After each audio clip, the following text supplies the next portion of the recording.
Graça e paz, povo de Deus, aqui, pastor René Ricardo, pastor da Igreja Batista, e essa nossa maratona. Agora, período sacerdotal de nossa maratona, 17º dia, no total de 36 dias. Como sempre peço, dê o seu like, se inscreva, aperte o sininho, menos de 10 segundos, você faz isso rapidinho e ajuda o nosso canal. Por favor, faça isso agora e nos ajude, para não esquecer depois. Bom, fim aí do período patriarcal e início do período sacerdotal. Nós já aprendemos no período patriarcal, o líder decide a vida espiritual, o líder define a vida matrimonial das filhas, o líder, o pai, ele na verdade cuida de tudo. E aí ele é o líder espiritual daquela família. Quando ele tem um destaque, de repente ele consegue já ser um líder espiritual, uma autoridade, de repente no vizinho, na comunidade local ali. E aí essa é a realidade do período patriarcal. Quando chega no período sacerdotal, o sacerdote não é um líder da sua família, ele já é um líder de uma nação. Ele já é líder realmente de um grupo amplo. Então o negócio já se expandiu um pouquinho. Então essa é a diferença aí de um período patriarcal mais limitado, uma autoridade espiritual mais limitada, voltada para a família, né? E aí para uma questão sacerdotal já a nível de nação. Muito bem, lembre-se que ao libertar o povo, né, com a última praga, Deus exigiu os primogênitos dos animais e também das pessoas, seres humanos, do seu povo, dedicado a ele. Animal automaticamente seria morto, os primeiros, o primogênito, e aí o filho seria dedicado ao templo. No futuro, Deus já tinha planejado isso, essa dedicação, essa obrigatoriedade de dar o primeiro filho para a dedicação ao templo foi substituída pela tribo de Levi, que foi dentre os 12 filhos de Jacó, que constituiu o povo de Israel. A tribo de Levi, os filhos de Levi, no caso, foi destinado à questão ali do tabernáculo, dedicação total, em especial Arão foi ali, a família de Arão foi ali separada, e lembrando que Arão é o irmão de Moisés, ok? Então a tribo de Levi substitui os primogênitos. Muito bem, continuando, depois você para, se achar interessante o texto bíblico, quiser verificar para o vídeo, anota o texto bíblico. Êxodo 28, então Deus vai escolher então Arão e seus filhos para serem sacerdotes, e como já adiantei, ele é o irmão de Moisés, no caso. Opa, deu uma sumidinha aqui, deixa eu ver, volta aí, filho, aí, nesse mesmo capítulo do Êxodo 28, você vai ver que o sacerdote, ele tinha uma roupa, né, vestes distinta. Deus mandou, falou assim, eu quero que o sacerdote tenha esse tipo de roupa aqui, e ele definiu, ele foi o estilista, ele definiu ele todinho, todas as peças do sacerdote, porque aquelas peças teriam um simbolismo muito grande, espiritualmente falando. Como eu já falei, eu tenho aqui um pouco de dificuldade às vezes de colocar imagem, que o meu desejo era colocar as imagens aqui para você ter mais facilidade de entendimento. Só que tem imagem que tem direito autorais e tem imagem que não tem. E aí para mim fica muito difícil. Eu até fiz uma pesquisa para ver as imagens que não têm direito autoral, ou que não têm direitos autorais, ou que são liberadas para uso, mas aí são muito limitadas.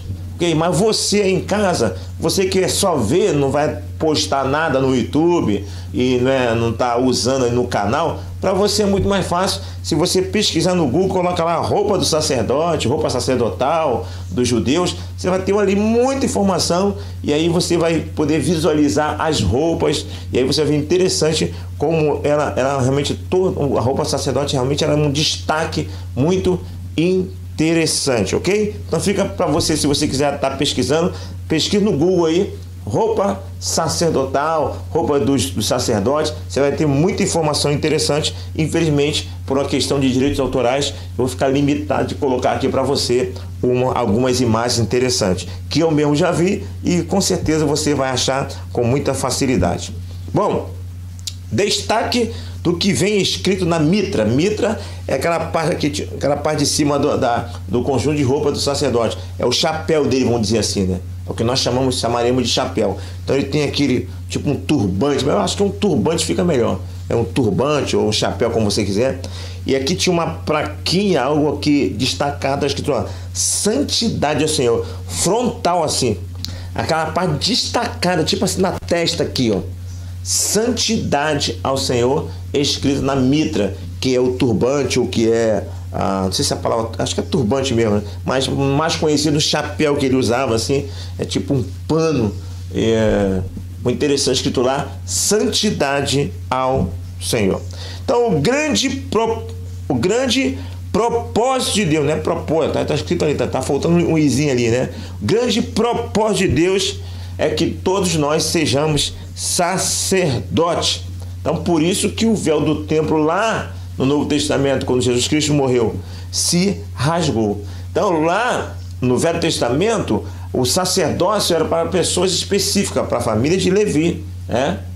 E aí, mas se você observar todo o contexto bíblico, entender a Bíblia de forma panorâmica e até de maneira mais profunda, você vai perceber que a propósito de Deus para o futuro é ter um povo sacerdotal, não só um povo exclusivo, não apenas um grupo exclusivo como era no Velho Testamento, mas lá na frente havia esse propósito de todos nós sermos um corpo, uma igreja onde membros seriam sacerdotes, todos os membros sacerdotes, e os textos estão aí para sua pesquisa. É bem verdade que esse Êxodo 19:6 aí, algumas pessoas não vão entender dessa maneira, mas eu penso que esse texto aí ele tem uma profundidade muito maior do que parece. Tem uma questão muito mais, tem uma questão ali mais profética do que só contextual ali daquele momento, ok? Mas com certeza o Novo Testamento ele vai expressar esse ensinamento de que a igreja, os servos do Senhor, é um corpo sacerdote. Nós somos sacerdotes do Senhor, ok? Muito bem, judeus, sacerdotes e sumo sacerdote, vamos ver aí um pouquinho essas diferenças aí. O judeu comum, geral, ele tinha acesso apenas ao átrio lá do tabernáculo. Ou seja, para ele fazer o sacrifício, para ele ter perdão dos pecados, ele ia até o átrio, levava um animal e aí o sacerdote lá fazia o cerimonial de oferta ao Senhor, seja por perdão de pecado, seja por culto de ação de graça. Então era o sacerdote. Não sei se estou conseguindo ver aí o número 2, mas dá para ver sim, né? Então, número 1, judeus, ele tinha acesso ao átrio. E o sacerdote, ele tinha acesso ao lugar santo do tabernáculo. E o sumo sacerdote tinha acesso ao lugar santíssimo. O sacerdote não podia entrar no lugar santíssimo. Só podia ter acesso até ao lugar santo. O judeu comum, nem no lugar santo, muito menos no lugar santíssimo, só no átrio. E o gentio não podia nem pisar no átrio. E olha que lá no futuro, depois que teve a invasão da Babilônia, vamos chegar nesse ponto lá, o gentio invadiu toda a terra lá, destruiu o templo, entrou no templo, levou os objetos sagrados. Então foi uma desgraça naquele período. Vamos chegar nesse tempo aí. Números capítulo 4, a responsabilidade de cada grupo de família sacerdotal. Então, a família de Levi, a tribo de Levi era responsável, sob o comando ali de Arão, ok? Então, cada serviço no templo, no tabernáculo, ele era dividido. E basicamente era dividido entre a família dos coatitas, gesonitas e meraritas. E se você vir aqui no Números capítulo 4, você vai ver que somando tudo, é muita gente, milhares e milhares de pessoas. Para lá de 20 mil pessoas, por exemplo, trabalhando ali em rodízio. Cada um tinha a sua função. Um tinha a função de desmontar o tabernáculo, outro tem a função de embalar os utensílios, outro tem a função de carregar os utensílios. Tudo dividido ali, e Deus que dividiu todas as tarefas para tudo funcionar da melhor maneira possível. Você pode, se quiser entender melhor essas divisões, se você estiver fazendo uma pesquisa, o número capítulo 4 vai te dar essas informações, ok? Então vamos aí às nossas aplicações práticas, ok?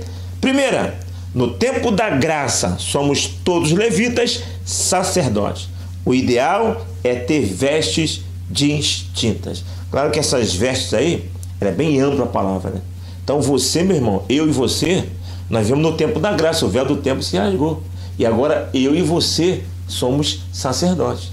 Apesar da diferença, nós não somos sacerdotes como era o sacerdote do Velho Testamento, mas há semelhança, há exigência e semelhança. Nós precisamos ter vestes distintas. Você pode até se vestir com a moda, com roupas modernas, mas mesmo sendo moderno, você tem que ter a distinção.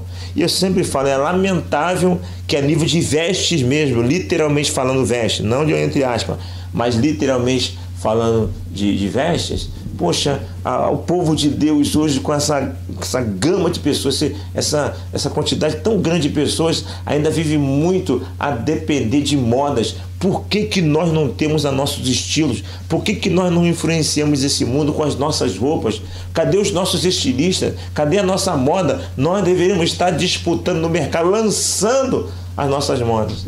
Você lembra? Eu lembro de um tempo que as irmãs cristãs eram zoadas, eram desrespeitadas, porque usava roupão, aqueles vestidos grandãos, e aquilo que era monótono, aquilo era arcaico, retrógrado. Mas de repente, quando surge uma novela, a novela lança esses vestidos grandão, pronto, aí virou moda, aí deixou de ser um comando do mundo aí, e todo mundo agora está passou a usar aqueles vestidos longos, né? Isso não era para ser uma coisa lançada para o povo de Deus?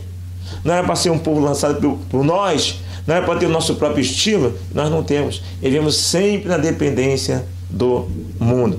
Então, não estou falando aqui no sentido de veste, literalmente veste, mas também tem a questão das vestes, entre aspas, no sentido mais amplo. E aí você pode colocar o que você quiser, seja qual for o teu comportamento, seja qual for a realidade dessas vestes, tem que ter distinção na vida do cristão. Segunda aplicação, algo bem destacado no sacerdote é a santidade ao Senhor, meu irmão. Tem relação com a primeira, né? Que é bem ampla. Seja qual for a tua vida, o teu estilo, sabe? Nós precisamos sim aprendermos a viver no tempo moderno com princípios bíblicos. Não importa como você viva, não importa a tua roupa literal, não importa as tuas vestes em sentido amplo, tem que ter santidade ao Senhor, ou seja, tem que ter uma separação. Tem que haver uma diferença entre aquele que serve ao Senhor e aquele que não serve. Você pode ver no tempo moderno, assim, você pode entender que o tempo é outro, sim. Você procura viver o cristianismo dentro da realidade moderna, mas a distinção tem que ter. Quando a igreja vive de uma maneira que não se consegue perceber mais distinção nenhuma, é possível estar junto, é possível viver as coisas boas desse mundo, modernas, inventadas nesse mundo, que não seja pecado, tudo isso é possível, mas tem que ter a distinção. As pessoas têm que olhar e falar, ali vai um cristão. E é possível você ser moderno e ter essa distinção, mas parece que isso não está acontecendo. Cada vez mais essa distinção não está acontecendo, cada vez mais está difícil de olhar. Por quem é cristão aqui? Às vezes até é uma surpresa, né? Você é cristão? Até uma surpresa de maneira contrária. Que eu e você possamos ter essa mentalidade. Eu vou ser moderno, vou trabalhar nessa realidade que eu estou hoje. No mundo moderno, no século XXI. Mas eu preciso ter sempre essa distinção. Eu sou, como sacerdote, dedicado ao Senhor, santidade ao Senhor. Bom, os vários serviços dos sacerdotes nos ensinam que o trabalho dos levitas de hoje, meu, é bem mais amplo do que muitos concebem. É muito mais amplo. A gente sempre falou, os levitas, tem essa mania de falar que música é levita, né? Inclusive, se você pegar lá a distinção lá, Davi os músicos tinham funções específicas para música. Então, essa concepção de levita que tem música é muito, muito falha. Mas usando essa concepção que ele já tem, que o ministério de música são os levitas, a levita é muito mais ampla, é muito mais que cantar. E a grande verdade que nós temos percebido, nossa experiência prática, é que músico hoje nas igrejas só quer saber de cantar e mais nada. Não tem interesse por escola dominical, não tem interesse em estudar a palavra, não tem interesse em fazer outras coisas, só querem saber de cantar. E ainda tinha um tempo, umas situações antigas que graças a Deus parece que já acabou, é que o pessoal cantava, quando cantava saía do culto, ia lá para baixo e ficava lá do lado de fora batendo papo, ou então em algum canto lá do templo, e só voltava a participar de novo na hora do apelo do pastor. Lembra desse tempo? Os profissionais do culto, eu acredito que acabou essas coisas, as coisas evoluíram. Os músicos agora estão tomando entendimento de que o negócio é mais sério do que se imagina. Agora está lá sentado, está ouvindo a palavra e está ligado para ver qual é a música que pode ser encaixada após a mensagem, para complementar a mensagem, para realmente complementar o conteúdo da mensagem. Então as coisas melhoraram, mas precisam melhorar ainda mais. Bom, já estou acabando, já estou encerrando aqui o vídeo. E já vou dizendo aqui, um grande problema hoje é a rejeição do sacerdócio. Meu irmão, minha irmã, se não for o maior problema, é um dos grandes problemas de hoje. O véu do templo se rasgou e agora, diferente do passado, que era exclusividade de um grupo, Deus falou assim: ei, todos agora são chamados ao sacerdote, todos agora são chamados ao Santo dos Santos. E como eu já preguei algumas vezes, a verdade é que o povo olhou essa situação de cortina rasgada, de véu do templo rasgado, pensou bem, arrumou uma agulha e recosturou, espiritualmente falando, o véu do templo, porque esse negócio de sacerdote dá trabalho, tem que matar animal, se suja de sangue. Ou seja, é melhor deixar uma pessoa lá ganhando a parte do sacrifício. Ou seja, é melhor pagar um sacerdote, porque esse negócio de ser sacerdote não é legal, não. O grande problema hoje das igrejas evangélicas, talvez seja o maior de todos, é que o povo rejeitou o chamado aos santos dos santos. O povo tem rejeitado ser sacerdote. E aí é mais fácil pagar alguém para estudar para ele, pagar o pastor. É mais fácil ter um professor da escola dominical. Para que estudar se eu tenho um professor? Eu tenho um pastor. Para que ter devocional em casa? Para que você? Eu vou para a igreja para aprender. É mais fácil pegar tudo prontinho, engolir, meu filho, sem trabalho nenhum. E isso tem sido a grande desgraça do povo de Deus. Lembra daquela canção, né? Como é que é aquela canção mesmo? Aonde eu estiver, em outro lugar, não quero ver. Aquela canção que fala do Santo dos Santos. É muito interessante você cantar essa canção e você percebe que essa canção ela é muito diferente, está bem distante de uma realidade hoje do povo de Deus. A música dá a ideia que a pessoa não quer sair do Santo dos Santos. A verdade é que a grande maioria rejeitou esse Santo dos Santos. Meu irmão, minha irmã, nós possamos cada vez mais pensarmos no nosso chamado como sacerdote do Senhor, que possamos ser santidade ao Senhor, que possamos realmente assumir essa nova chamada, porque isso é um privilégio meu, é um privilégio seu. É isso. Então eu vou ficando por aqui. Eu espero que você, como sempre eu peço, dê o seu like aqui em nosso canal, que você se inscreva em nosso canal, que você venha apertar o sininho de notificação e que você continue conosco nos próximos vídeos em nossa maratona de conhecimento bíblico. É isso, vou ficando por aqui.